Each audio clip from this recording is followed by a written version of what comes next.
Voilà, bonsoir à tous. Donc nous commençons l'étude là d'un texte d'instruction de Lojong, en fait, d'apprentissage de l'esprit, qui est dans la même veine que ce que l'on a pu pratiquer les années précédentes pour ceux qui avaient déjà suivi les cours sur le mind training, l'apprentissage de l'esprit en 7 points, etc. Donc c'est dans cette optique-là. Donc comme toujours, comme on nous enseigne toujours, c'est d'essayer de garder à l'esprit et au cœur cette intention, cette motivation d'écouter le Dharma et de pratiquer le Dharma avec l'intérêt des autres dans le cœur. Hein. Donc c'est 37 pratiques des Bodhisattvas, justement, c'est un texte du Mahayana, c'est-à-dire du grand véhicule, ce qu'on appelle le grand véhicule, hein, qui encourage toute l'ouverture du cœur, hein, la bodhicitta, ou l'ouverture du cœur. Donc, je pense que si vous avez vraiment l'intention d'étudier ce texte, c'est important d'en avoir un exemplaire, évidemment. Hein. Donc, je sais qu'en français, il y a un livre qui a été publié par Claire Lumière, qui s'appelle « Vivre en fils des Bouddhas », qui offre un commentaire du texte par Khenpo Denieu Rinpoche, qui était l'assistant pendant des années de Bokar Rinpoche. Donc, c'est quelqu'un qui est véritablement érudit et accompli. Donc, autrement, l'autre traduction, c'est la traduction par le groupe de Padmakara, qui est toujours une garantie de qualité. Et donc, il est en français, c'est Au cœur de la compassion. C'est avec un commentaire là, de Dirgo Chianse Rinpoche. Et il était aussi en anglais, The Heart of Compassion. The Heart of Compassion.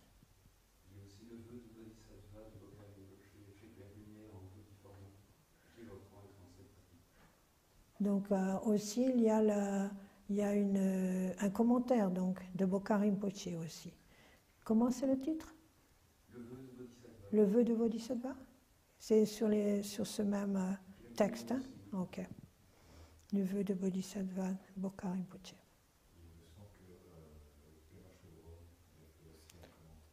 Oui, je pense aussi, Pema Chodron a fait un commentaire.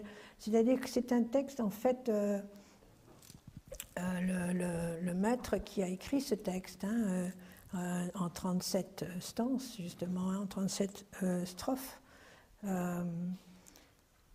Jalse Tome, il était de la lignée des Shakyapa, mais en fait, son texte est devenu un texte classique pour toutes les lignées. Hein, le Dalai Lama l'enseigne. En fait, si vous regardez, il y a des enseignements sur ce texte de tous les grands maîtres, en fait, de toutes les lignées.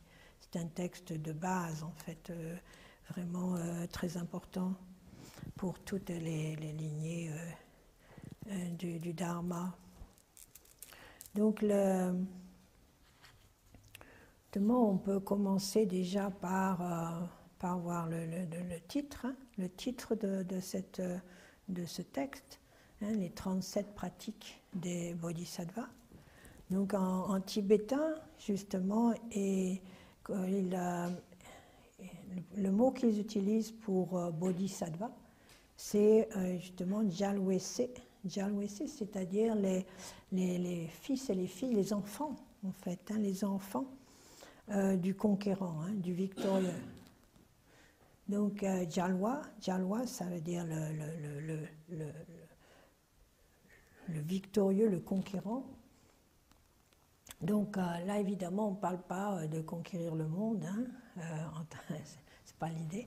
L'idée, c'est justement le conquérant des poisons mentaux, hein, le conquérant de l'esprit égotique, hein, de la saisie égotique, le conquérant, celui qui est victorieux sur la confusion mentale.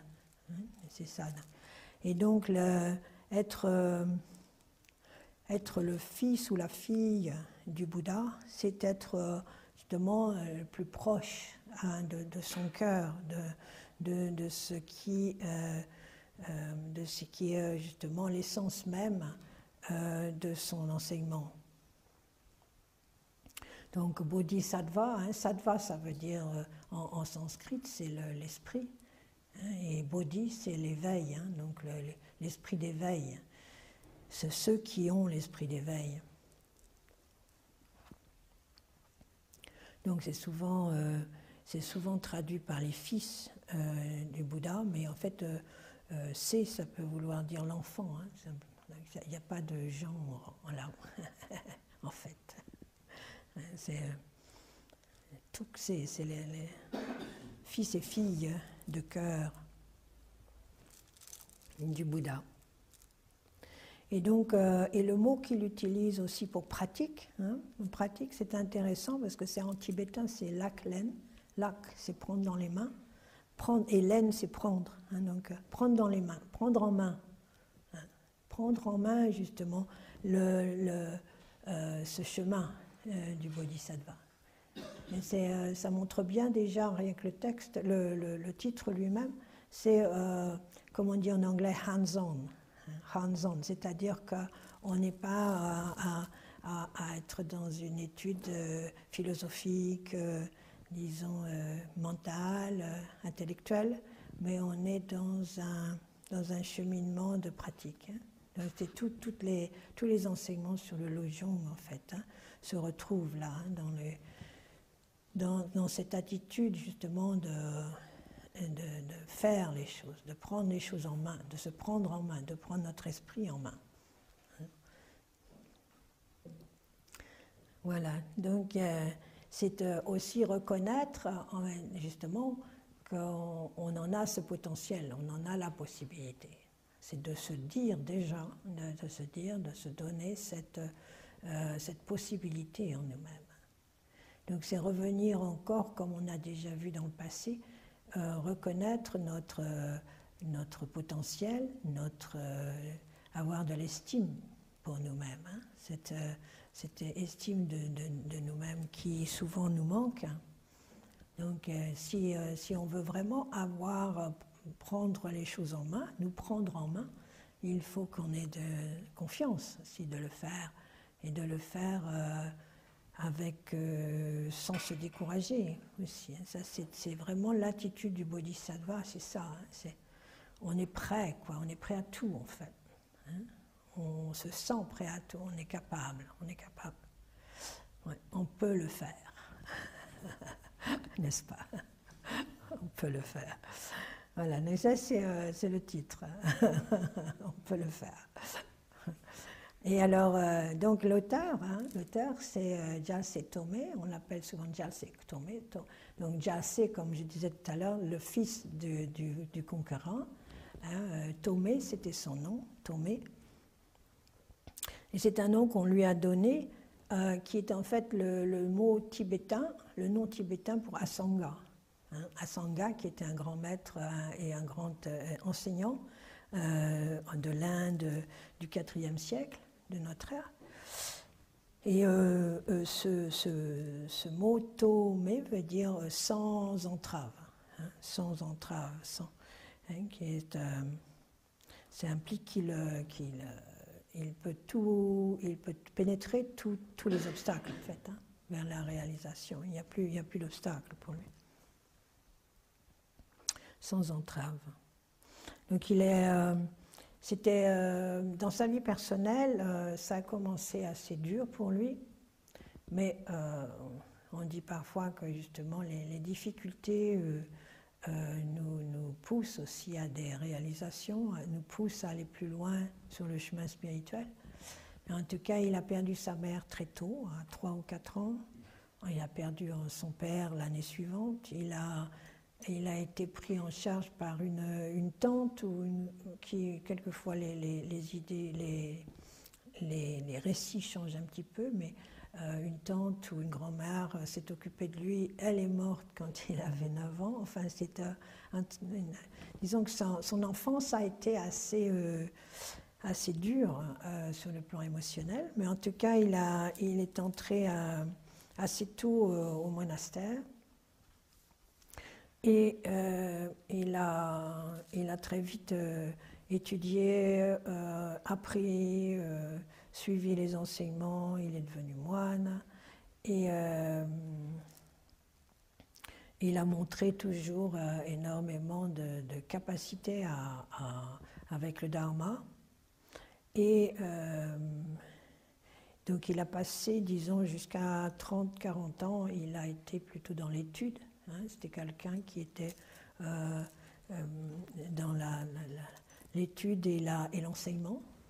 Et ensuite, il a passé le restant de ses jours en retraite, en pratique retirée du monde davantage. Donc le restant de sa vie, ça a été une sorte d'application plus solitaire de tout ce qu'il avait enseigné et appris auparavant. Et tout en continuant à enseigner, mais d'une manière plus privée, plus personnelle. Et il a montré à travers sa vie toujours une attitude de grande compassion pour les êtres, quels qu'ils soient, que ce soit les êtres humains ou les insectes.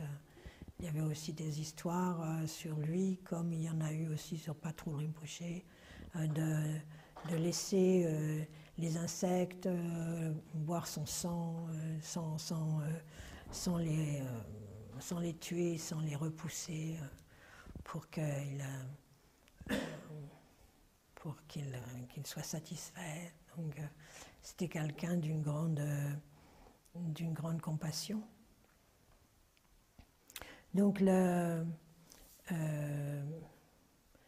être véritablement supérieur. Donc, ce texte des 37 pratiques de Bodhisattva, Drupal Rinpoche nous avait dit qu'à Serta, où il était au Tibet, ce monastère qui s'est construit petit à petit sur la colline, avec tous ces moines qui s'installaient les uns après les autres. C'est devenu un énorme campement qui a été démantelé récemment en fait par les Chinois. Mais dans cet endroit, tout le monde devait connaître ce texte par cœur. Ça faisait partie des textes qu'on devait savoir par cœur là-bas. Tous les 10 000, je crois qu'ils étaient arrivés à 10 000 moines et nonnes dans ce monastère de Serta.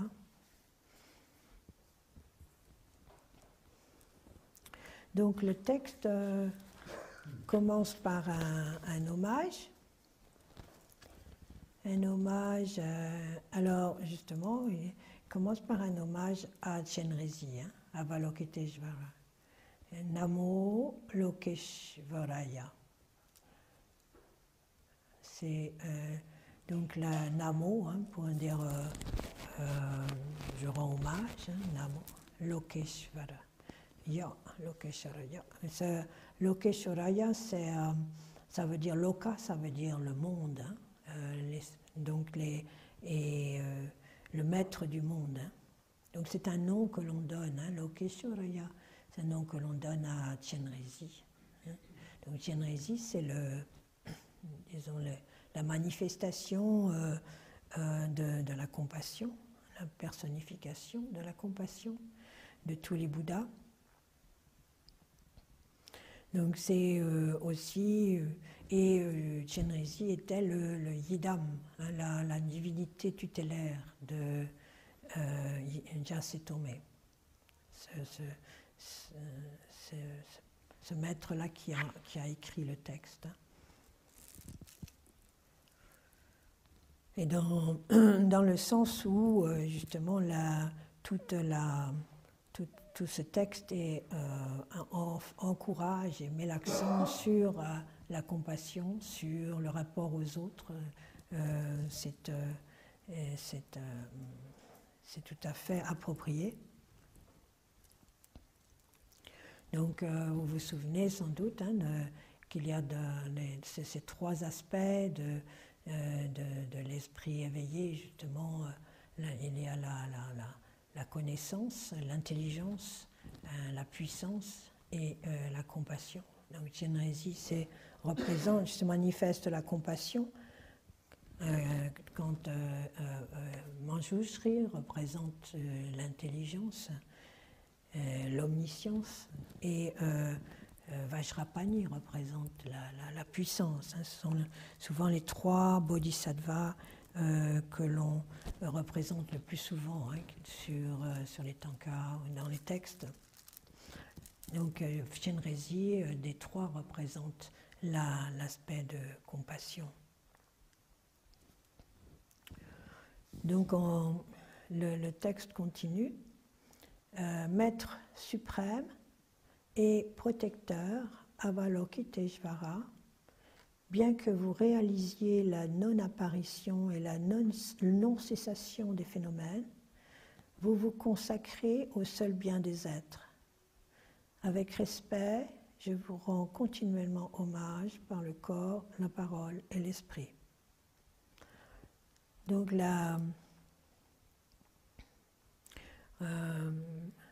justement, il est intéressant de voir de quelle manière justement puisqu'on considère Avalokiteshvara comme la représentation suprême de la compassion, il est important de se souvenir que justement cette compassion inconditionnelle qui est ultime est reliée ou est soutenue par cette réalisation de la non-apparition et non-cessation des phénomènes, c'est-à-dire la vacuité des phénomènes, la non-dualité. Donc on retrouve toujours ces deux aspects. Chenrezig a en lui ces deux aspects, l'aspect de compassion, donc comme on disait, mais de sagesse aussi, c'est-à-dire la sagesse, la réalisation de la vacuité. Le fait que les phénomènes apparaissent, mais n'ont pas véritablement de réalité, de solidité. Et donc là, c'est pour ça que l'on voit que le Sutra du cœur, par exemple, le Sutra du cœur qui énumère justement et qui met en exergue le fait que tous les phénomènes que nous percevons en fait, n'ont pas véritablement d'existence propre, c'est en fait tout ce texte du Sutra du cœur est exprimé, est énoncé par Avalokiteshvara, par Chenrezig. C'est cette relation constante entre la sagesse, la réalisation de la vacuité et la compassion. Il est important de faire ce lien, justement. Donc, ce monde des phénomènes, justement, n'existe pas véritablement. Il n'existe que du fait de nos perceptions, du fait que nous percevions. Il n'existe pas véritablement en tant que tel. Donc là, ce qui fait ce qui nous est important de souligner par rapport à cette strophe, c'est que, disons, Chenrezig n'est pas, disons, quelqu'un d'extérieur à nous. Ce n'est pas une présence dans l'espace séparée de nous. En fait, c'est disons, profondément parlant, c'est c'est simplement parce que nous sommes, disons, dans un état d'obscurcissement, que nous ne reconnaissons pas Chenrezig en nous, hein, que nous en faisons quelque chose d'extérieur à nous. Mais petit à petit, justement, le chemin du bodhisattva, c'est de reconnaître qu'il n'y a pas de séparation entre nous et Chenrezig, que Chenrezig n'est pas extérieur à nous, que nous avons nous-mêmes, que nous pouvons développer ces qualités de sagesse et de compassion.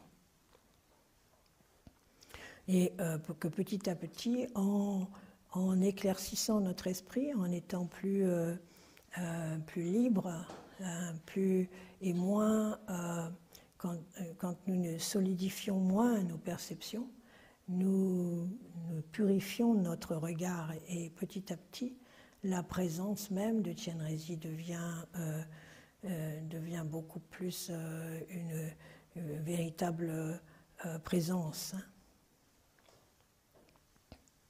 Donc tout ce que nous voyons, tout ce que nous percevons est lié en fait à un manque de vision pure.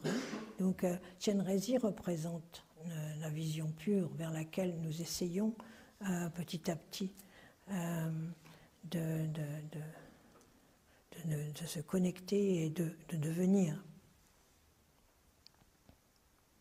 Donc plus il va y avoir de purification, et plus il va y avoir aussi de bienveillance, plus il va y avoir d'équanimité et de bonté envers les autres. Donc ce que l'on voit quand on fait ce que l'on énumère au début de la session, les 4 incommensurables, c'est ça, c'est notre aspiration d'avoir cet amour inconditionnel, cette compassion inconditionnelle, cette joie inconditionnelle. Tout ça, ça ne va pouvoir véritablement se manifester totalement que lorsqu'il y aura vraiment cette équanimité, ce fait que l'on n'est plus dans un processus d'attachement et de colère, de refus, de rejet. L'attachement ou le rejet, l'attachement ou le rejet, c'est en général, c'est comme ça que nous fonctionnons. Donc sortir de ce dilemme constant.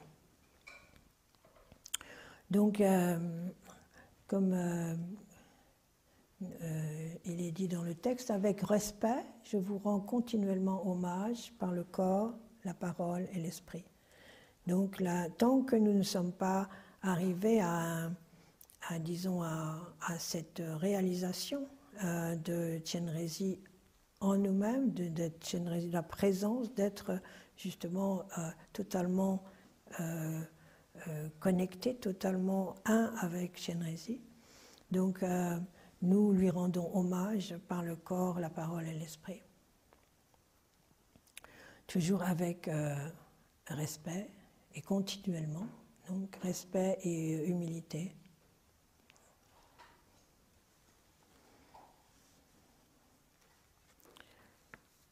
Donc là, ce que l'on essaye aussi de mettre en exergue, là, d'être là pour essayer de baser notre pratique sur de l'intelligence, de la compréhension, ne pas être aveugle dans notre cheminement.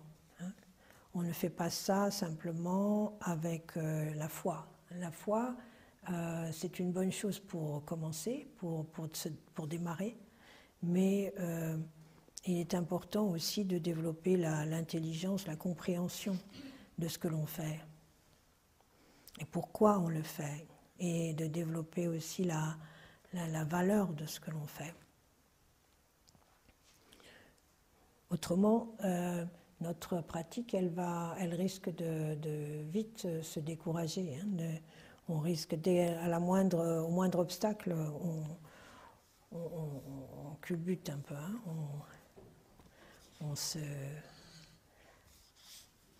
on se décourage.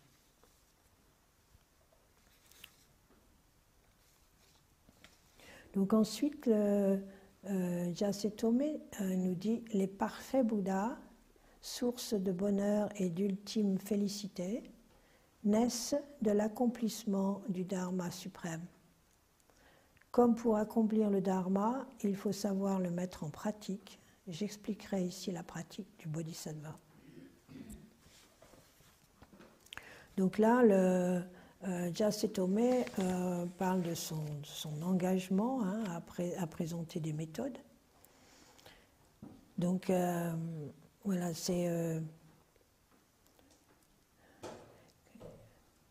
il parle justement de savoir mettre en pratique le Dharma, d'accomplir le Dharma. Donc c'est un engagement disons, de ne pas être passif, c'est quelque chose qui requiert aussi une motivation et de pratiquer avec énormément d'enthousiasme et d'être, disons, capable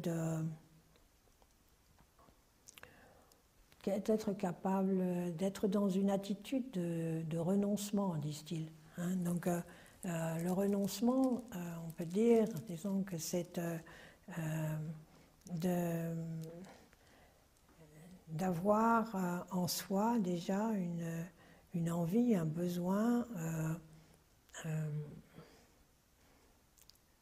un espoir, un souhait, une aspiration, de se libérer de ce qui nous fait du mal, d'aller plus en avant, et de ne pas être simplement dans une attitude que le Dharma, la pratique du Dharma va être quelque chose qui va simplement nous servir de sédatif, un peu, d'antidouleur. Je pense que, évidemment, le Dharma parle beaucoup de la souffrance et des causes de la souffrance, du mal-être existentiel. Et donc on peut être attiré justement par le Dharma pour soulager ce mal-être, pour soulager les douleurs physiques, émotionnelles, mentales. Et c'est une bonne chose, bien sûr. Et on ne doit pas continuer à souffrir si on peut justement trouver des méthodes pour arrêter de souffrir. Mais disons, le vœu de Bodhisattva, c'est d'aller plus loin que ça. On veut ce n'est pas le but ultime, que les méthodes du Dharma nous aident à être plus serein, à être plus calme, à moins souffrir. C'est vrai, ça arrive, mais ça ne doit pas être vraiment l'aspiration ultime. Disons que c'est un effet secondaire des pratiques, c'est pas notre motivation première.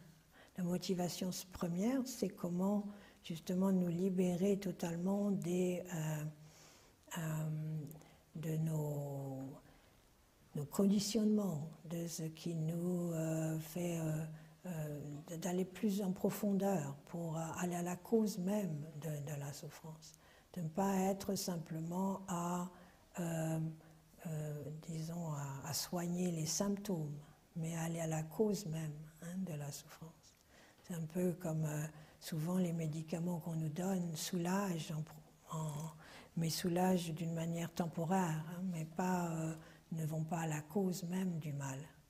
Et c'est la même chose pour le Dharma. Le Dharma n'est pas là simplement pour s'occuper des symptômes, mais pour aller à la cause même du mal.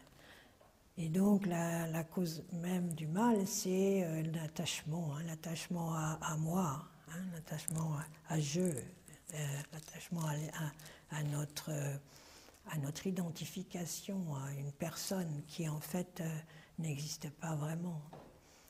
Donc c'est là la source de la souffrance. Parce que ce fait d'être attaché à quelque chose qui n'existe pas, ça ne peut pas être autre chose que de la souffrance. Hein. Donc c'est un long processus de découverte, hein, et qui ne va pas forcément être toujours agréable. Donc il faut être prêt, hein, aussi à ça. Donc renoncement, c'est renoncer à, disons, à une sorte d'apaisement temporaire.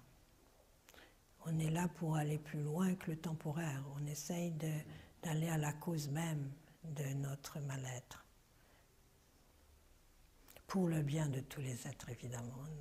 Non pas seulement pour nous-mêmes, mais pour pouvoir aider les autres et aider tous les êtres. Donc on va y revenir petit à petit. Ce sont toujours les mêmes thèmes, hein, que l'on revoit. Hein. Et donc être conscient justement que dans ce cheminement de découverte et de retour aux causes, à la cause première de notre mal-être, il y a aussi cette attention que l'on doit développer pour notre attitude, hein, et notre attitude, notre responsabilité individuelle dans notre vie quotidienne. Et quand il dit justement avec respect, je vous rends continuellement hommage par le corps, la parole et l'esprit, c'est cette attitude justement constante de reconnaissance et de connexion avec cet aspect de nous-mêmes, en fait, notre nature pure, hein, qui est représentée là par Chenrezig. En nous prosternant devant Chenrezig, nous prosternons devant ce potentiel d'éveil qui est en nous. Il n'y a pas de différence en fin de compte. Donc c'est important aussi de voir que dans ce mouvement d'hommage, il y a justement cette connexion que nous faisons continuellement chaque jour avec le corps, la parole et l'esprit, que nous faisons à notre potentiel d'éveil. Et c'est cela aussi qui va nous donner de la force pour ne pas justement renoncer, ne pas, disons, faiblir plutôt que... Oui. Donc ensuite, on en arrive aux pratiques elles-mêmes. Et donc elles sont en plusieurs parties. Il y a d'abord des préliminaires qui sont en 7 points. Donc les 7 premières strophes sont ce qu'on comprend par préliminaires. Préliminaires, donc c'est un peu comme les préparatifs avant un long voyage. Donc il est important, quand on voyage, en général, on essaye de se préparer un peu quand même. Hein. Donc c'est la même chose en tant que bodhisattva. Donc quels sont les préparatifs, hein? C'est là en premier, une fois doté d'un précieux corps humain, vaisseau si difficile à obtenir, s'appliquer jour et nuit à l'écoute, la réflexion et la méditation, afin de traverser avec tous les êtres l'océan du samsara. C'est agir en bodhisattva. Donc sa première strophe, c'est lié à la reconnaissance de la précieuse vie humaine. Hein. Donc c'est comme vous êtes, la plupart d'entre vous, vous êtes déjà familiers, hein, c'est la première des 4 fondations du Dharma, hein, des préliminaires communs. Donc c'est la précieuse vie humaine. Et justement demain, c'est le sujet de demain soir, pour ceux qui suivront ce cours-là. Donc je ne vais pas entrer trop en détail, mais donc comme il est dit là, ce précieux corps humain, vaisseau si difficile à obtenir. Donc évidemment, on oublie qu'il est peut-être difficile à obtenir. Tout cela, cette notion-là, est basée évidemment sur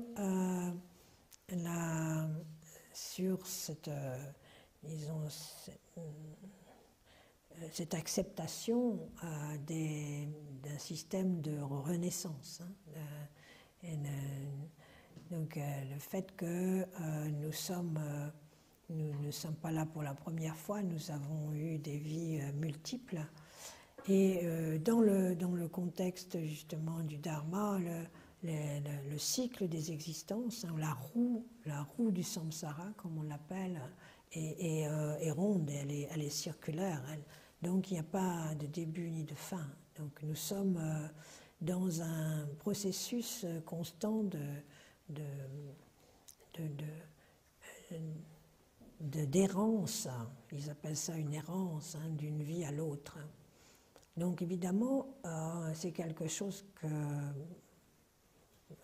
qui n'est pas forcément facile à accepter ou pour lequel on n'a pas véritablement de preuves individuellement, hein, par certaines personnes qui ont des souvenirs d'une vie passée. Donc on peut essayer peut-être d'y penser d'une manière, disons, plus de déduction, hein, c'est-à-dire que ça a peut-être son sens. Donc c'est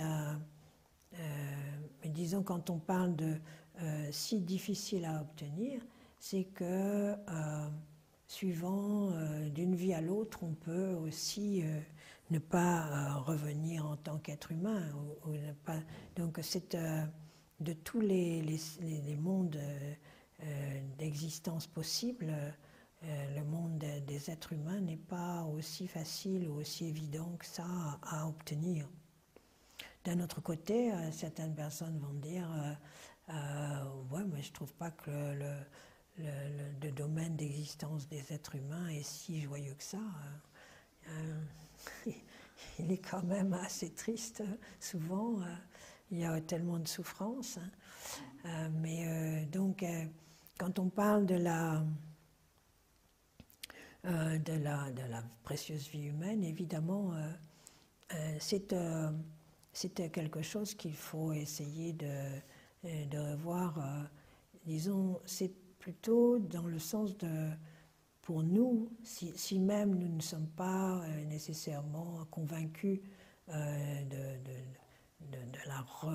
des renaissances, hein, du cycle des renaissances, mais qu'au moins, dans cette vie-ci, on arrive tout de même à apprécier le fait qu'on soit en vie, que l'on soit encore capable de réfléchir, capable d'apprendre, capable de méditer, capable d'être dans un endroit ou dans un pays où on a le droit de le faire, qu'on ait au moins cette liberté. C'est énorme en fait. On prend, cet aspect de précieuse vie humaine, c'est vraiment de ne plus prendre ça comme quelque chose de normal, notre vie. On a tendance souvent à oublier quel miracle c'est que l'on ait cette liberté. Qu'on ait la liberté d'être là ce soir, par exemple, c'est incroyable.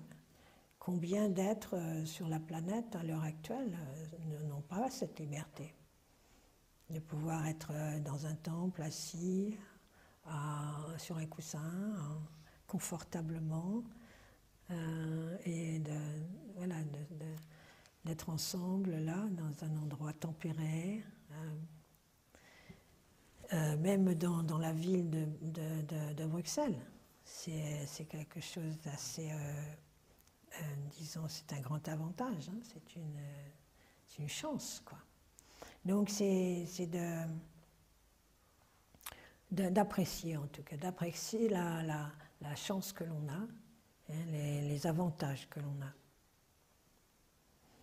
Hein, donc il part justement de 5 richesses intrinsèques, donc le fait d'être humain, parce qu'on a beau dire parfois des gens disent j'aimerais mieux être mon chat, parce qu'au moins mon chat, il est tranquille toute la journée, il dort la plupart du temps, il s'en fait pas.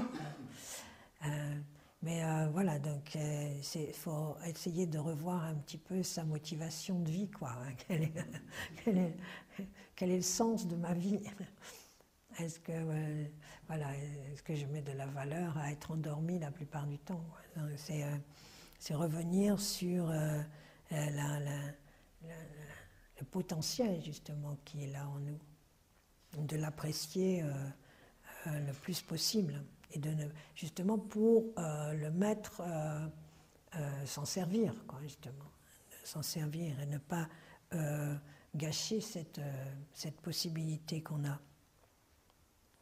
Donc il parle des 5 richesses intrinsèques, c'est la richesse du support, c'est-à-dire d'être humain, ne pas être né animal, voilà, ne pas être un insecte, là, une tique ou quelque chose comme ça.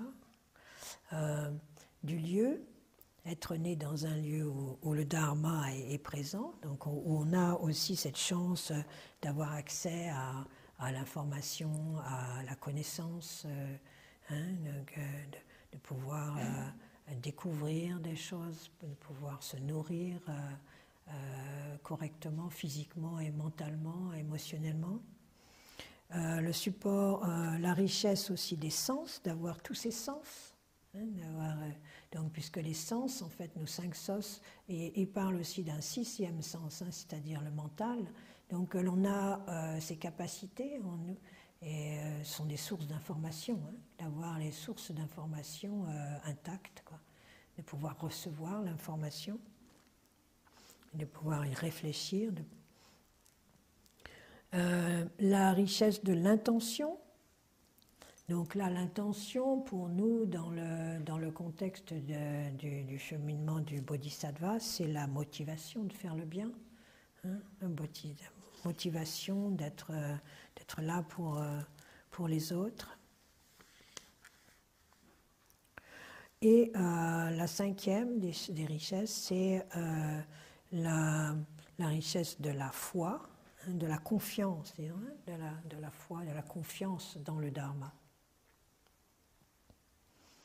Donc c'est justement cette précieuse vie humaine qui nous permet d'avoir ces richesses.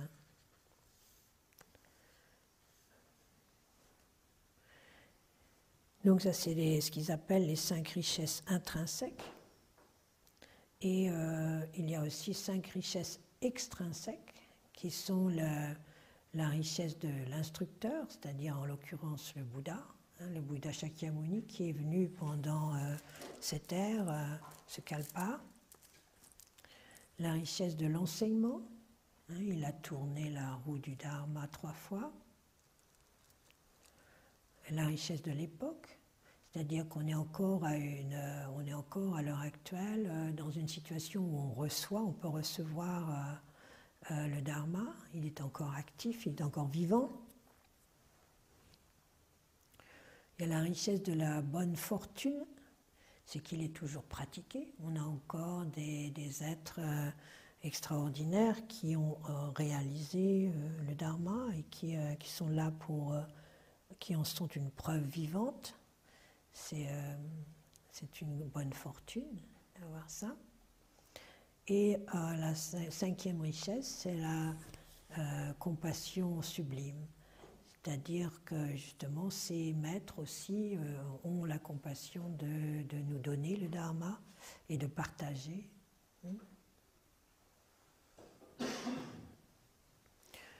Donc, quand on parlait tout à l'heure de richesse de l'intention, la motivation de faire le bien, c'est-à-dire de savoir reconnaître ce qui est bénéfique et ce qui est nocif. Donc c'est pas évident non plus. Il y a des domaines d'existence où c'est pas si clair que ça. Donc c'est important aussi de savoir reconnaître le bien du mal pour pouvoir aller au-delà. Aller au-delà du bien et du mal demande à savoir déjà reconnaître ce qui est positif et ce qui ne l'est pas. Donc, voilà, donc ça c'est ce qu'ils appellent les 10 richesses ou les 10 avantages d'être de la précieuse vie humaine. Donc il y a aussi d'autres aspects, mais je verrai ça plus en détail, on verra ça demain. Mais il est certain que là, l'accent est vraiment de ne pas prendre pour argent comptant cette situation dans laquelle nous sommes. Et donc, plutôt et c'est vraiment un travail constant, continu, quand on se décourage, quand on est déprimé, d'essayer de changer notre manière de voir, de changer notre optique. C'est tellement facile, on a tellement cette habitude d'aller tout de suite, de se focaliser sur ce qui ne va pas. Et c'est important, il faut vraiment faire l'effort, un effort enthousiaste, un effort, disons, de regarder, de revenir toujours à la chance que l'on a, de revenir à ce qui est positif dans notre existence, plutôt que d'être toujours à se focaliser sur ce qui ne va pas. Ça, c'est vraiment l'aspect, disons, crucial de cette méditation et de cette contemplation de la précieuse vie humaine. Et donc, justement, quand on est conscient de la richesse qui est de l'avantage que l'on a, c'est de pouvoir l'utiliser au mieux. Donc, comme il dit dans le texte, s'appliquer jour et nuit à l'écoute, la réflexion et la méditation. Donc ça, c'est les 3 aspects. Beaucoup d'entre vous en sont déjà familiers de ça. Mais donc c'est quelque chose qui revient souvent dans les enseignements, c'est que ces 3 aspects sont indispensables au cheminement du méditant. C'est d'abord l'écoute, c'est l'écoute du dharma, l'écoute, s'instruire en fait. Donc quand il parle d'écoute, c'est parce que pendant des siècles, les gens recevaient l'enseignement oralement, donc ils écoutaient, donc donc c'est l'instruction, c'est recevoir les enseignements en fait, l'écoute.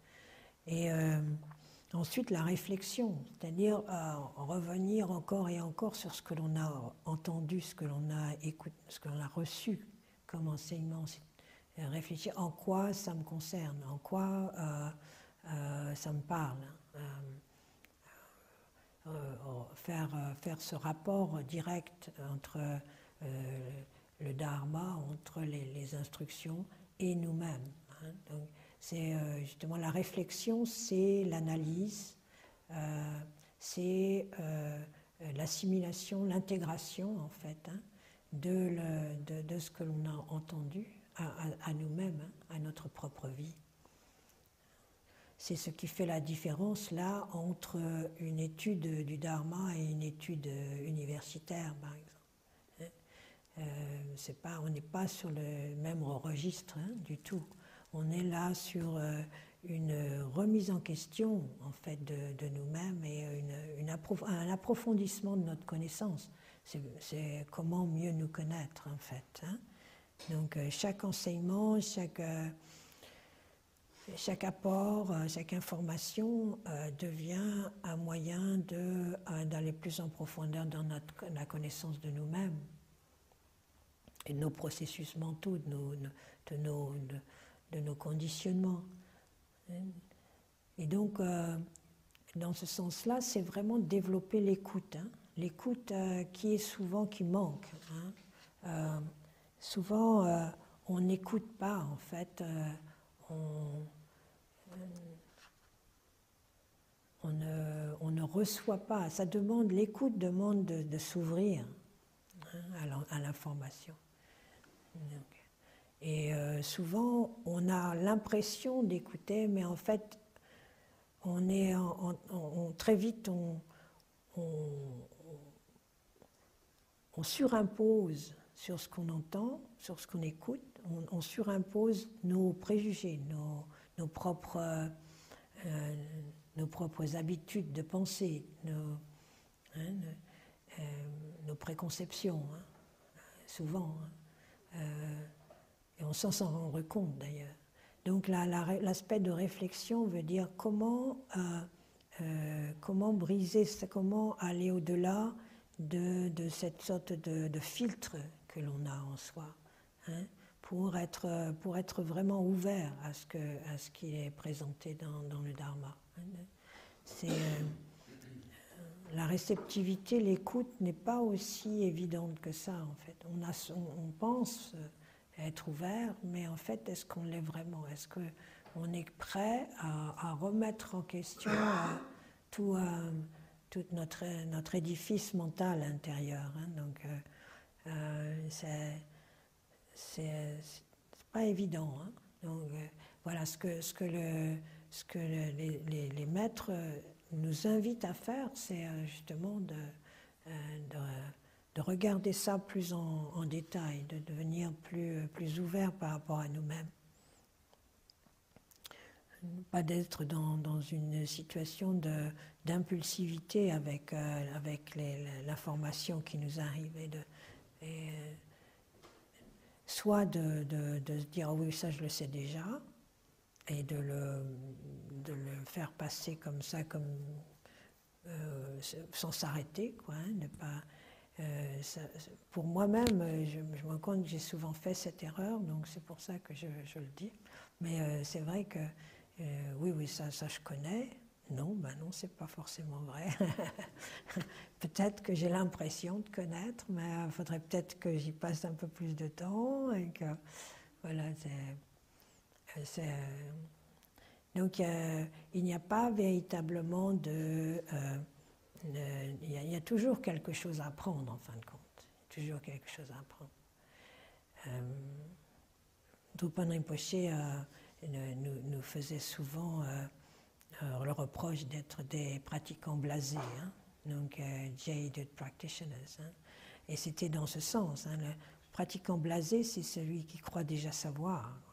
Oh ben ça je sais, j'ai entendu ça combien de fois. Ben non, en fait à chaque fois qu'on l'entend, c'est la première fois. Parce que ce qui s'est passé hier, c'était hier. Apparemment, il me disait, celui qui était à la naissance de ce grand campement là, de Serta, ce grand monastère, Jigme Phuntsok Rinpoche, qui était un grand maître très, très révéré au Tibet. Il avait étudié ce texte-là des 37 pratiques du Bodhisattva 50 ou 60 fois, quelque chose comme ça, entre 40 et 50 fois. Donc c'était pour dire, voilà, c'est jamais fini, quoi. Il y a toujours quelque chose à apprendre, en fait. Voilà, donc écoute, réflexion et méditation. Donc la méditation vient au troisième point. Donc Drupal Rinpoche, encore une fois, il se moquait de nous en disant que nous, en Occident, on pense, ok, on va s'asseoir et on va fermer les yeux. On va s'asseoir, on va se calmer, on va fermer les yeux et tout va venir tout seul, quoi. Tout va se faire, quoi. C'est bon, quoi. Il n'y a rien d'autre à faire. Il n'y a qu'à s'asseoir, bonne posture, si possible, et on ferme les yeux. Voilà. Ça suffit. Et, il se moque beaucoup de ça. Parce qu'en fait, s'il n'y a pas eu d'abord une instruction, s'il n'y a pas eu un apport justement d'information et d'enseignement et une réflexion, c'est-à-dire une intégration de ces enseignements en nous, la méditation, elle est basée sur quoi, c'est quoi, Donc ça peut devenir justement une méditation qui est plus une sorte de planer, quoi. C'est planer ou être un peu dans une sorte de demi-sommeil. Et donc c'est pas de la méditation en fin de compte.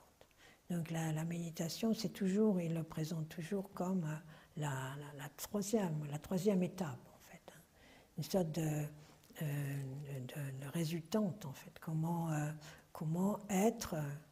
être tout simplement en présence avec l'information qui a été intégrée en nous,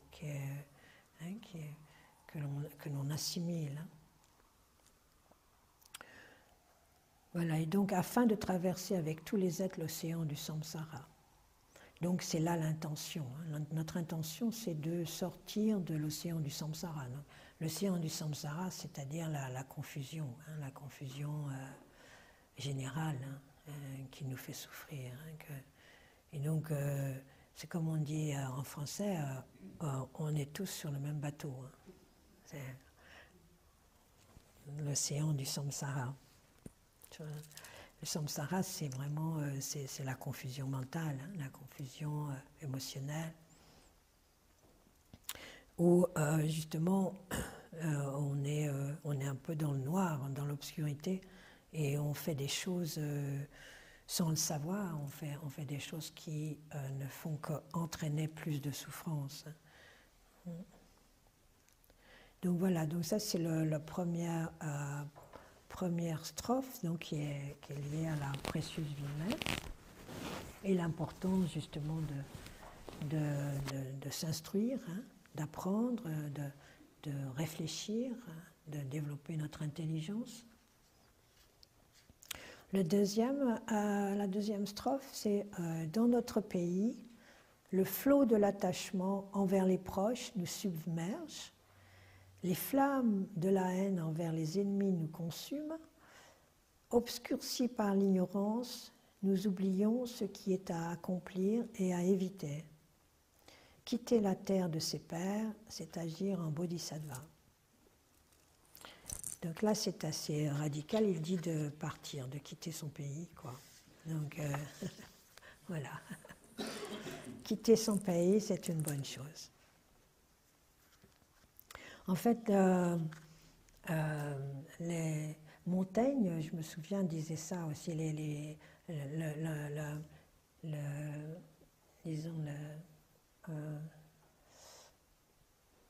le chemin du gentilhomme, tel qu'il était vu à la fin du Moyen-Âge, être un gentilhomme, c'est-à-dire quelqu'un d'accompli et de juste dans son éthique, etc. Ce qui était requis, c'était de faire un voyage, justement, de partir, d'aller à l'étranger, de voir d'autres espaces. Et c'est intéressant, oui, parce que c'est vraiment sortir de son confort, comme on dit maintenant, de sa zone de confort. C'est aussi, oui, c'est ne plus être protégé par l'attachement que l'on a, la famille, les amis, les choses qui sont familières. Et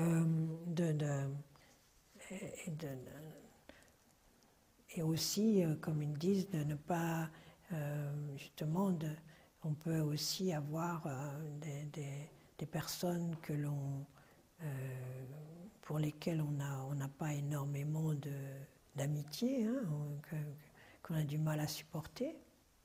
Et en fait, quand on prend un peu de distance, quand on met un peu de perspective dans des situations données, on arrive en fait à décoller de certains conditionnements et de voir les choses autrement. Donc, c'est nous donner cette chance, de plus de perspectives, plus d'espace. Donc,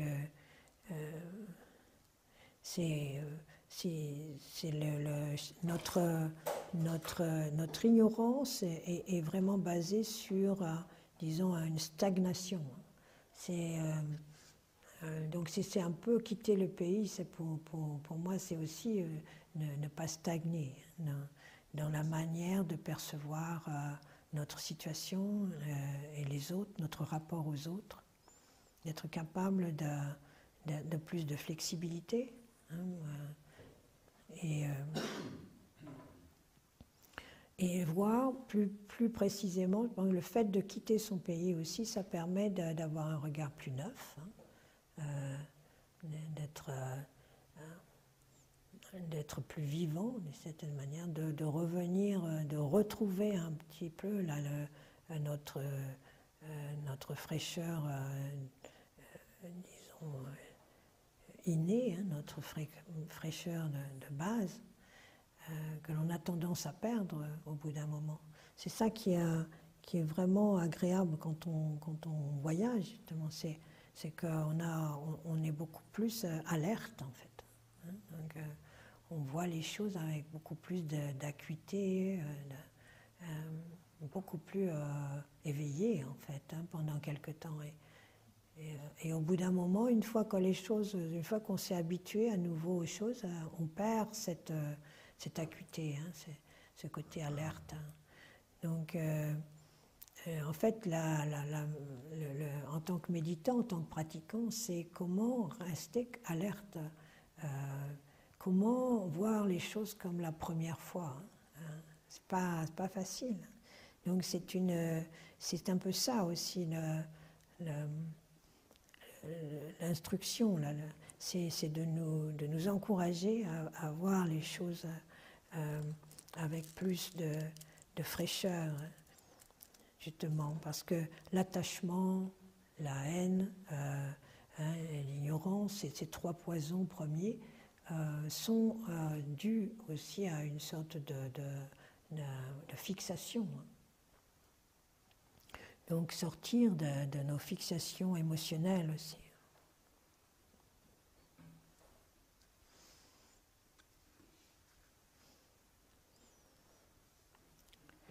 Donc et être conscient, être vraiment se dire vraiment intérieurement, est-ce que je suis prête à ça? Et dans quelle mesure on n'a pas vraiment envie de décoller en fait de nos habitudes, on n'a pas envie de décoller de la manière dont on envisage notre situation et les autres. Donc c'est d'être capable de se dire ok, je décolle quoi.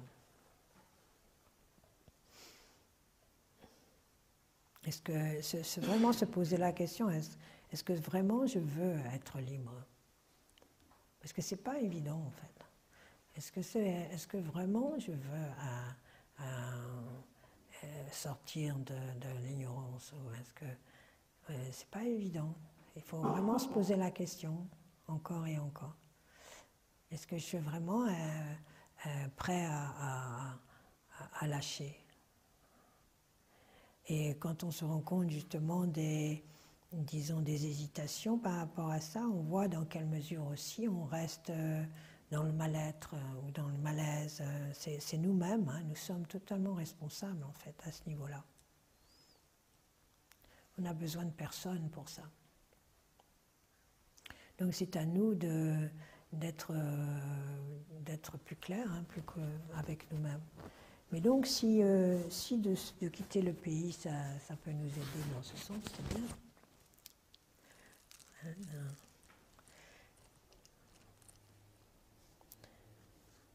Donc le troisième strophe, c'est loin des lieux nuisibles, les émotions négatives peu à peu s'évanouissent.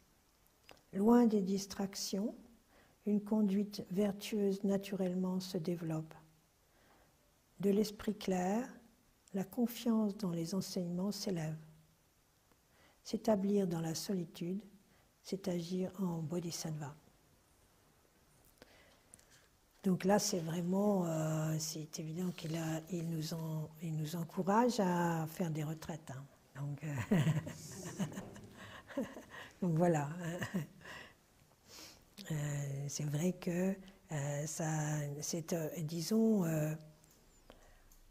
le Lojong, l'entraînement de l'esprit, c'est en fait de pouvoir rester ouvert, de garder le cœur ouvert et d'être présent et d'être là, d'être disponible dans toutes les circonstances, avec tous les êtres, dans toutes les possibilités, dans tout ce qui peut se présenter à nous. Donc, mais pour ce faire, pour arriver à ça, il est bon au départ, parce que c'est là justement on parlait, ce sont les préliminaires. Les préliminaires, c'est déjà au départ d'avoir réussi à développer une certaine clarté, d'avoir développé une certaine sérénité, ou un certain calme en tout cas. Et donc, au départ, c'est bien de sortir déjà, comme tout à l'heure, on voyait, quitter son pays, d'accord, mais aussi de se mettre à l'écart pour être dans une situation où on ne va pas être perturbé tout le temps. Il est certain que quand on est dans une situation de stress constante, il est très difficile de développer justement la clarté, l'équanimité.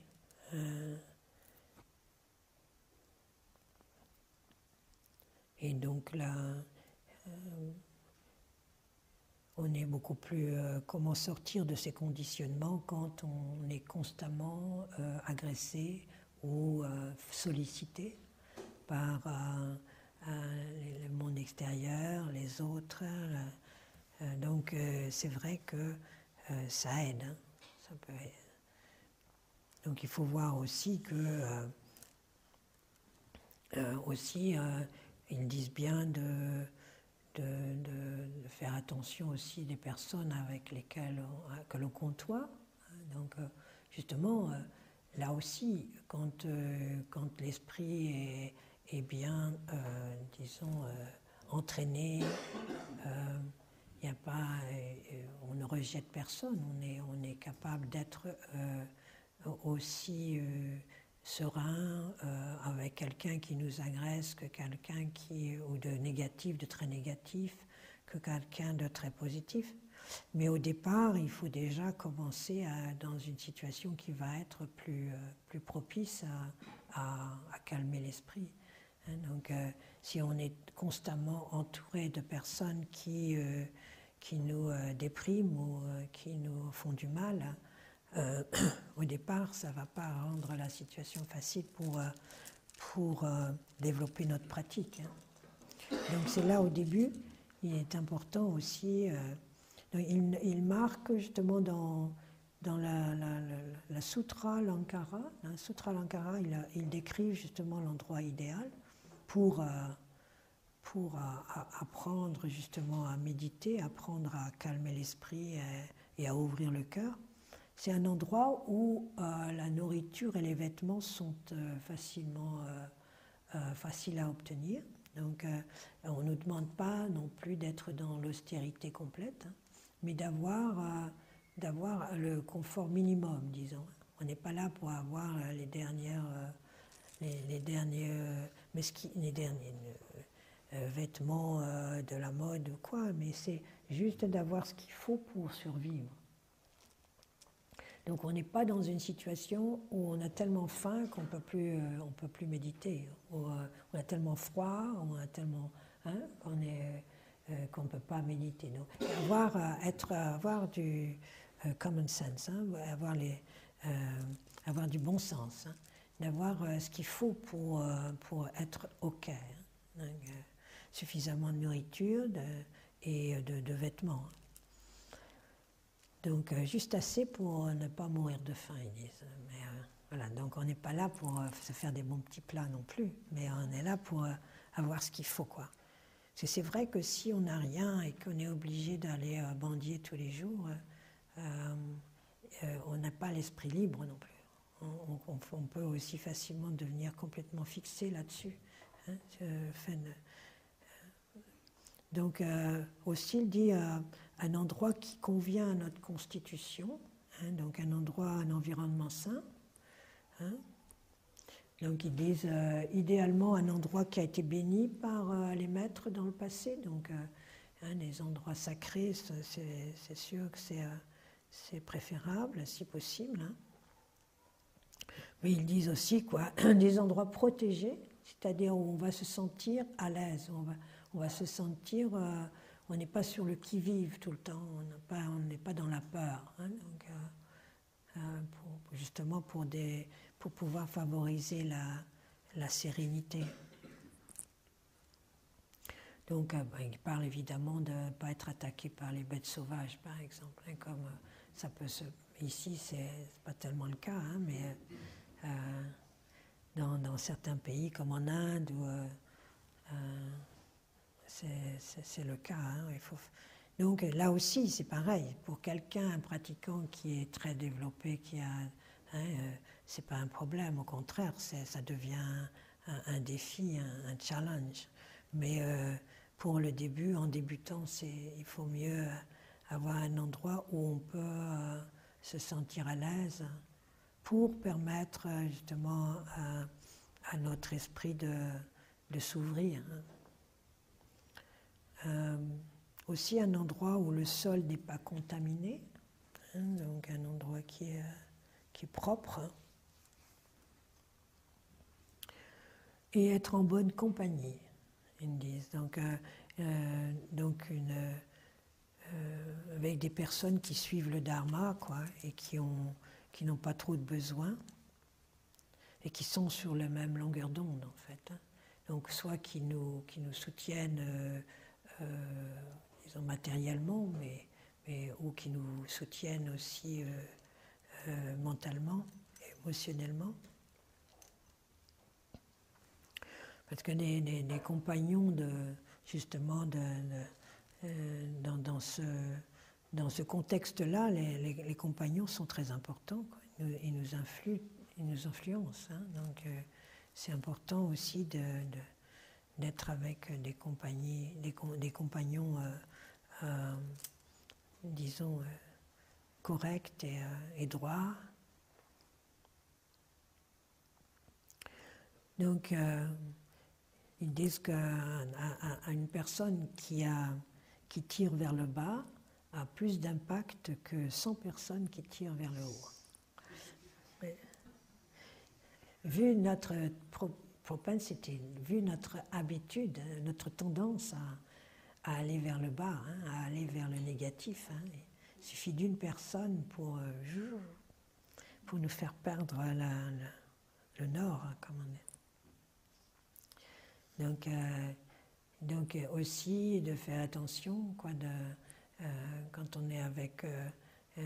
que dès que... comme disait Sartre, hein, l'enfer c'est les autres, hein, il suffit de 2 ou 3 personnes pour que la situation peut devenir infernale. Hein. 3 personnes et ça y est, on a ce qu'il faut pour développer l'attachement, l'aversion, hein, c'est vite fait. Donc, c'est intéressant sur le plan expérimental, hein, mais ça peut devenir vraiment infernal, quoi. Donc, il faut faire attention à ça. Donc, en même temps, ça nous fait travailler, quoi. Ça nous fait travailler. Il faut être conscient de ce qui se passe, hein, et si on arrive à valoriser la chose, ça nous rendra en fait beaucoup plus forts et tolérants. Là. Mais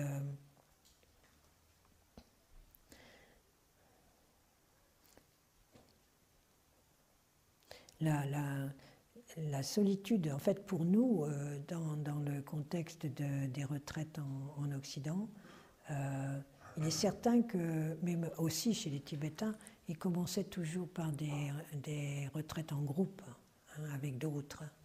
Parce que sans doute aussi, les autres nous sont comme des miroirs, en fait, pour nous-mêmes. Hein. Et ça nous aide aussi à évoluer. Hein. C'est par le regard des autres aussi que l'on arrive à changer. Comme disait Akon Rinpoche, vous êtes un peu comme des cailloux avec des aspérités. Et en vous entrechoquant, vous deviendrez comme des galets lisses et polis. Voilà. Donc les autres à ce moment-là deviennent une aide. Donc il faut. Et l'important c'est que toutes les personnes concernées soient dans la même optique de purification, de cheminement spirituel, intérieur. Là, du coup, ça devient une occasion formidable pour avancer. Parce qu'en solitude totale, tout de suite, on peut aussi se méprendre complètement. On peut arriver à une sorte de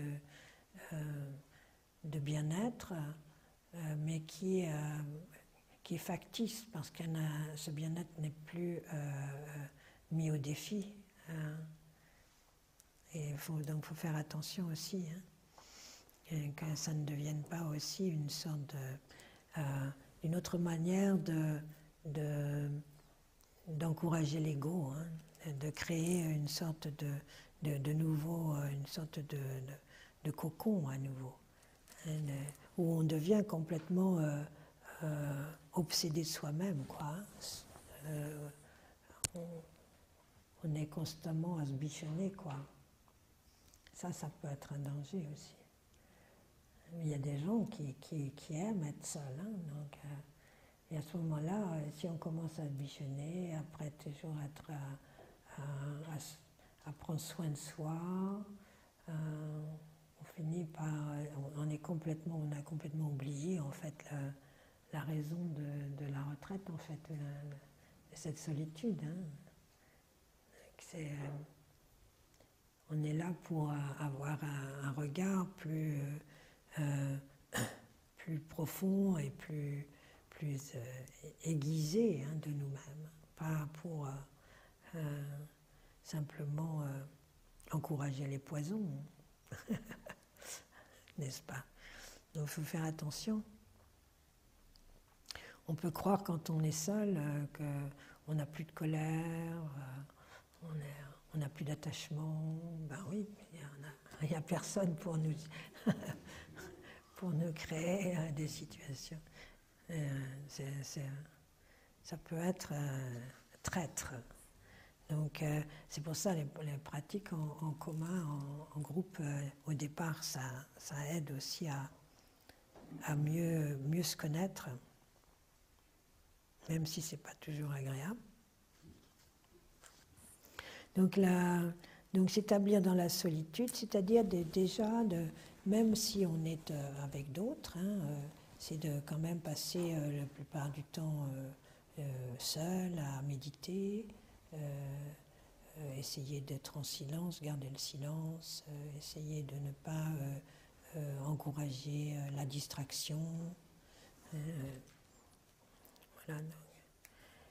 Alors le 4e point, c'est alors les amis longtemps réunis un jour se séparent. Les biens acquis avec peine doivent être abandonnés. Même la conscience, cette voyageuse, quitte l'hôtel du corps. Chasser de son esprit les préoccupations de cette vie, c'est agir en bodhisattva.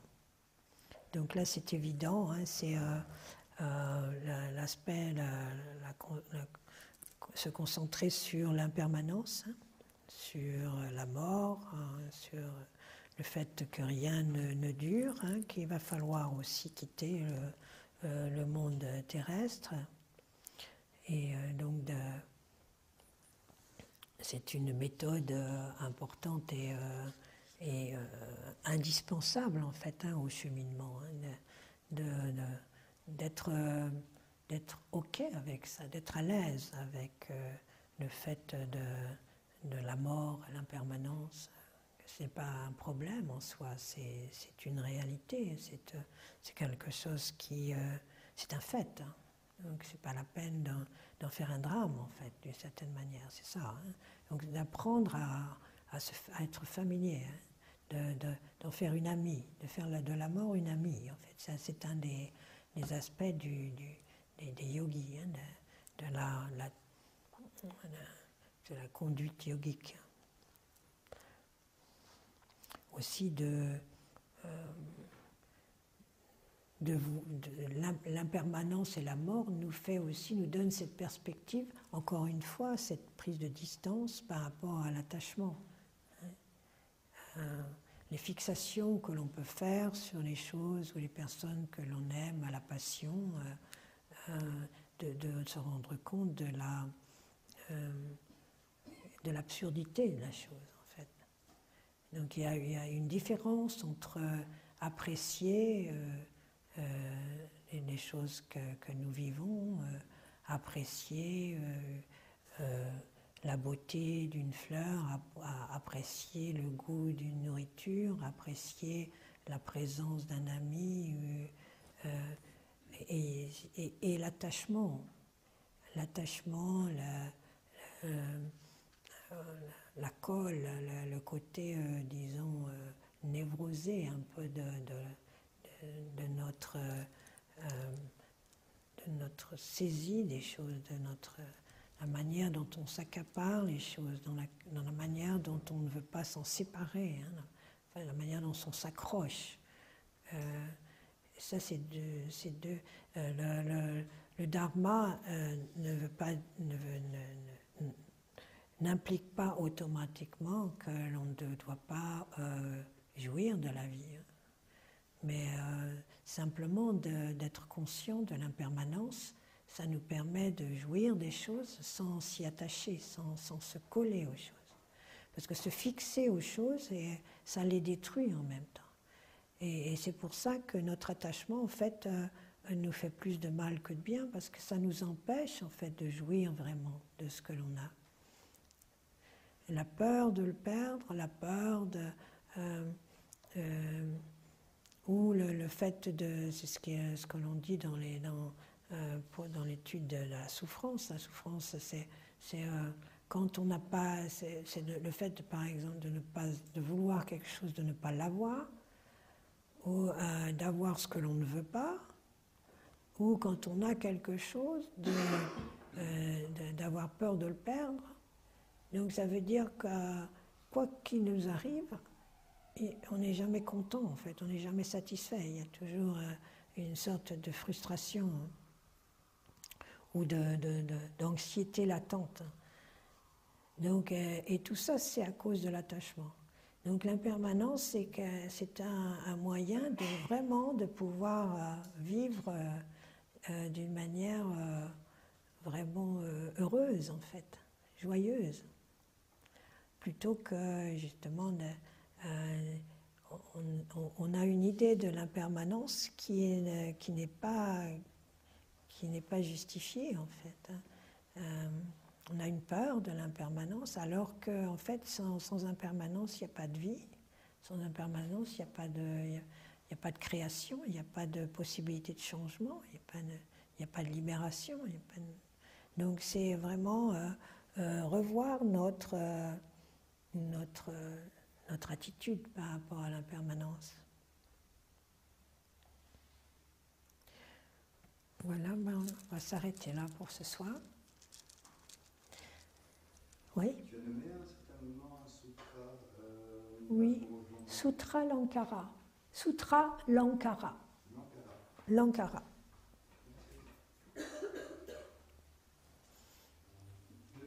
Kara avec C-A-C ou K-A-R-A. Avez-vous des questions? Vous avez une question, la main, bonsoir. Bonjour Catherine. Bonjour. C'était par rapport au voyage. Oui. En fait, le fait qu'il ait ce point de vue, donc si je comprends bien, c'est plutôt justement créer plutôt au début les conditions favorables pour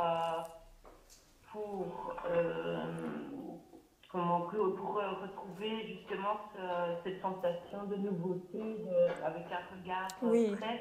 Oui. Est-ce que je me demandais, ça peut aussi être un type d'habitude, non, de chaque fois recommencer, donc d'avoir aussi ce type enfin, d'arriver toujours et que tout soit en fait nouveau, puis qu'à un moment donné, on se rend compte que les difficultés commencent, que justement on s'attache, etc. Et puis hop, on recommence dans un autre lieu, mais on voit en fait que les...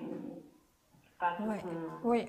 un peu ce qu'on fuit, en fait, c'est comme une, enfin, je dis par rapport à, Oui. c'est un peu comme une fuite du coup, parce que on voit les problèmes ou les difficultés qu'on a, et puis on se dit, ah non, j'ai pas envie, hop, on recommence, les mêmes difficultés arrivent, etc. C'est plus pour voir si c'était, voilà, un point de vue de se mettre, ou bien pour vraiment remettre dans le contexte, c'est plutôt justement créer des situations favorables à la base, mais que ma question c'est aussi qu'on peut aussi s'attacher justement à cette sensation, et donc Oui. il faut aussi être Oui, vigilant. oui, c'est vrai, c'est vrai. C'est comme il y a des personnes qui sont attachées disons, à la, comment on appelle ça, à la lune de miel, tu vois. Oui, voilà, c'est ça. Puis après, là, une fois que la lune de miel est passée, hop, faut trouver quelqu'un d'autre. Ouais. Donc là, oui, c'est vrai, mais là, justement, c'est bien comme tu dis, c'est là qu'on voit aussi comment on répète les mêmes choses, hein. Et là, ça nous apprend aussi. Petit à petit, on se dit, tiens, on repère aussi dans quelle mesure on répète, on reproduit à nouveau les mêmes schémas, hein. Donc, évidemment, si on n'a pas cette intention d'apprendre et de se libérer, voilà, on ne va faire que ça, on va faire que répéter. Et là, du coup, c'est comme une fuite en avant un peu, ce que tu décris. Mais donc, si on a justement l'intention de changer, l'intention de connaissance et de compassion, comme on disait au départ, hein, donc à ce moment-là, il y a possibilité justement de dire « Ah, oh, je vois, je suis plus clair là. » Tu vois. Tout revient encore une fois à l'intention. Qu'est-ce qu'on cherche à faire là, tu vois. Ok. Autrement, autrement, il y a toujours possibilité de fuite, hein. Oui, j'imagine que c'est la même réflexion par rapport à la solitude aussi, parce que ça peut être Exact. Exact. C'est étonnant en fait que ces deux premières strophes en fait soient celles-là. Mais donc si on remet bien oui, comme vous dites bien que on est bien conscient de l'intention, alors c'est différent, quoi, évidemment. Voilà, c'est ce qui va faire la différence, de toute façon. Ouais. De toute manière, hein, quoi qu'on fasse, c'est l'intention qui compte. Hein. Ouais. Merci beaucoup, Lara. J'ai une question, c'est vous avez parlé donc de l'importance de l'enseignement, la réflexion. Oui. Et c'est une question pratique, c'est comment je fais pour intégrer ou être avec l'enseignement lorsque je médite. Voilà, à un moment où je m'occupe de ma respiration, mais dès que je ne sais plus, je suis perdu. Comment on peut... Oui, donc la question c'est comment on passe de l'écoute à la réflexion à la méditation. Qu'est-ce qu'on fait pendant la méditation? C'est ça par rapport à l'écoute et la réflexion. Donc on peut dire que le fait qu'on a écouté, qu'on a entendu des enseignements et qu'on a intégré ça par rapport à soi-même, disons par exemple si on entend sur l'impermanence et qu'on se dit oui, est-ce que quel est mon rapport par rapport à ça, ou quelle est mon émotion quand je pense à l'impermanence, quelle est mon émotion quand je visualise que je vais mourir, que je vais laisser mes amis chers, ma famille, que je vais perdre mes biens, enfin tout ça, il y a toute cette réflexion-là. Et donc de l'intégrer, donc d'essayer d'être vraiment en face, direct avec ça. Et après, dans la méditation, c'est de rester avec c'est comme ça, d'être présent, hein, d'être complètement présent à cette vision-là, hein, d'en être rempli, quoi. C'est d'en faire une expérience, quoi. Donc, par exemple, parfois, ce que je fais personnellement, c'est d'utiliser même la respiration. Donc, je respire. Donc, chaque souffle, chaque inspiration, chaque expiration, c'est comme une petite mort. On peut hein, de se dire, voilà, là, je suis encore en vie, mais à un moment donné, mon expire, là, ça va être le dernier. Hein, c'est un jour, peut-être pas si loin que ça, on ne sait pas. Je vais expirer pour la dernière fois. Voilà, ça c'est une manière d'intégrer aussi dans la méditation. Hein, mais la méditation en tant que telle n'est plus vraiment le moment de réfléchir à la chose, mais plutôt d'être la chose. Peut-être de quitter par l'idée que sur la respiration, je suis conscient que ça peut être spontané Ouais. l'inspiration, qui peut susciter une émotion. Oui. Et d'être avec, de rester avec l'émotion qui peut se produire. Hein. La méditation, c'est d'être avec, de plus être contre ou de plus être en bavardage ou même hein, on n'est plus dans. C'était avant, c'est pendant la réflexion, pendant l'analyse, et là, c'est être avec, faire l'expérience de. Et voilà, donc cette expérience de méditation va être nourrie en fait par tout ce que l'on a développé avant. C'est un peu dans cet ordre d'idée.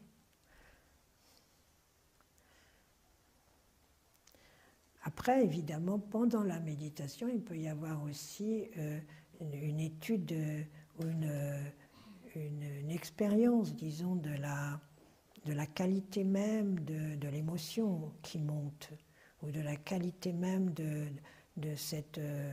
d'être présent à l'inspire et l'expire. Hein.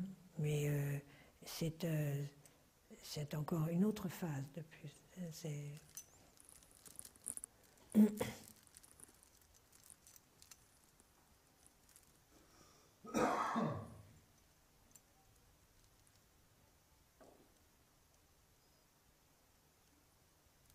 Avez-vous d'autres questions?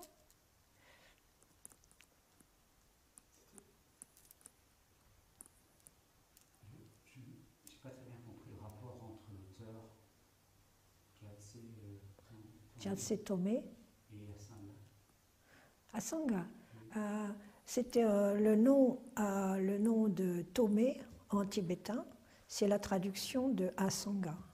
Asanga en sanskrit, ça veut dire la même chose, sans entrave, sans obstacle. Et c'est lié à une expérience de réalisation, en fait. C'était comme reconnaître sa propre réalisation. Asanga était un grand érudit du IIe siècle, ou du IVe siècle.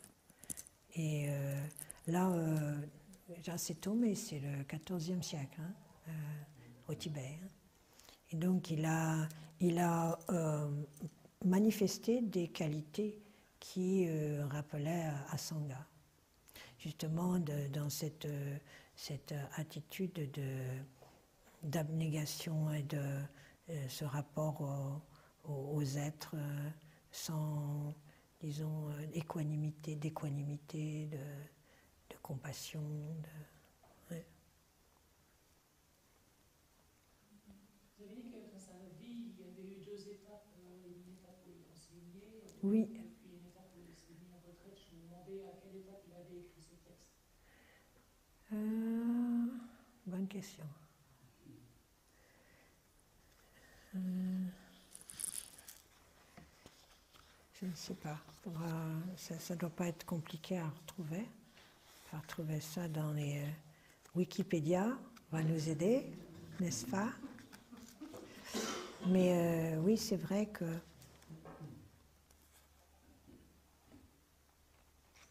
je ne sais pas. Faut rechercher.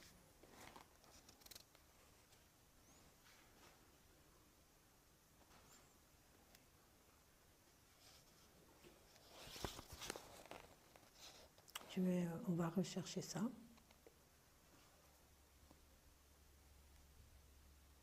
Parce qu'il a écrit énormément. Hein. Ouais. Donc, je ne sais pas. Voilà.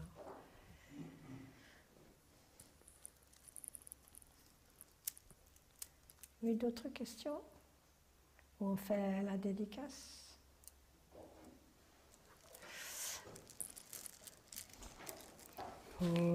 Sonam deye tanshe zepane tonene pe tana panjene chigana chi bala tupai sipe sene dowa tuwa sho.